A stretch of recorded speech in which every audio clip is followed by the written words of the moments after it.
Hi, I'm Paul Harandi, aka IncrediPaul, and welcome to 6-Minute Saturdays. Shorter form of the podcast. You can still get good lessons and learnings on leadership, share more personal stories. You get some clips here and there from the larger podcast that's on Monday mornings, but on evenings, it's really just me. At least for now, it's just me. What I want to focus on is mentorship and how that really relates to leadership. So, you've probably heard it said before, whether I've said it or you've heard from other people said, that leadership is influence, nothing more, nothing less. Mentorship plays a big part of that. Mentorship, there's a few different forms of mentorship. You have your peer-to-peer mentorship, where people are seemingly on the same level. You have the typical mentorship mentee relationship, where someone is a couple years ahead of you and they're helping you through what they've done, talking about different tips or strategies. But also what people don't realize is you can get mentored by someone that's younger than you or less experienced than you on particular things. So more so, like if you're in a more senior role and there's stuff like maybe with social media and technology, I know like you might understand the theory behind something, but some junior person really understands how to leverage the technology. You can get mentorship from there. And so those are kind of like the three different types of mentorship you can do. I think the last one I mentioned from like junior people, it's not as common because I think people don't see that as a sort of mentorship, but really a mentor is imparting their wisdom to someone else. So the key thing with mentorship and with leadership is understanding that you don't know everything. There is no one in the world that knows everything. If anyone tells you that they know everything, you should be very afraid of that, because that means that they have consciously they've made a decision that they're no longer learning. And when you're no longer learning, all you're doing is dying at that point. Like, what is life to live except learning and living out experiences?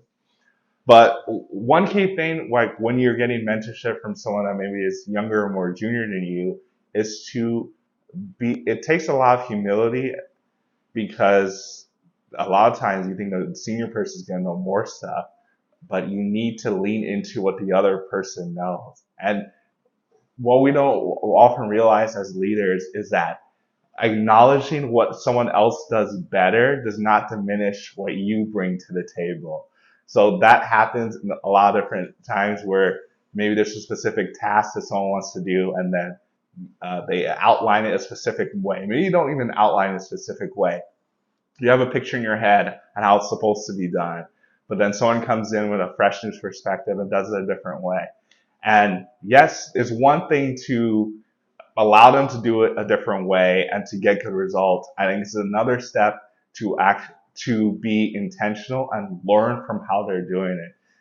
Learning is not the easiest thing to do. I know some people, it's not their favorite thing to do. As far as the strengths finder strengths, on my top 5 strengths, learner is on my top 5. So I genuinely love learning, and I just love getting information, but I also want to apply it.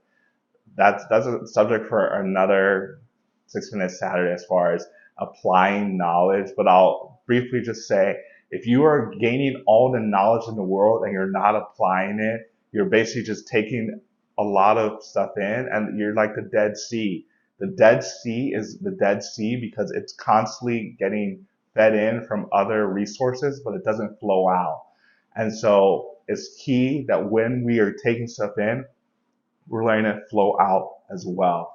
And so that's the key thing for mentorship. So peer-to-peer mentorship, pretty straightforward. It might be maybe someone that's newer to the company or newer to your position, or maybe you've been doing it for a while, but you just notice that they do something really well. You want to take the time to learn from them, reach out to them.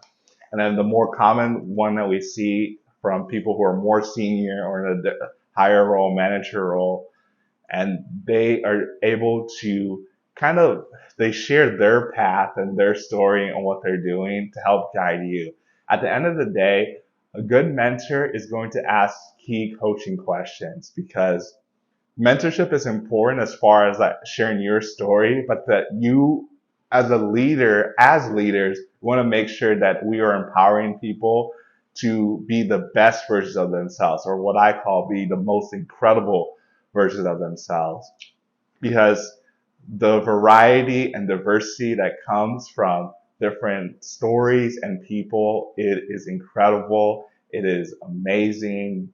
So many things I could say about it. And the more we're able to empower people to find their stories, find their niche or niche, however you want to say it, we will live in a world that is so powerful, so enjoyable as we learn the power of mentorship, and not only the typical senior to junior relationship mentorship, and not only the peer-to-peer mentorship, but also embracing learning from people younger than us and acknowledging the fact that as leaders, we aren't going to know everything.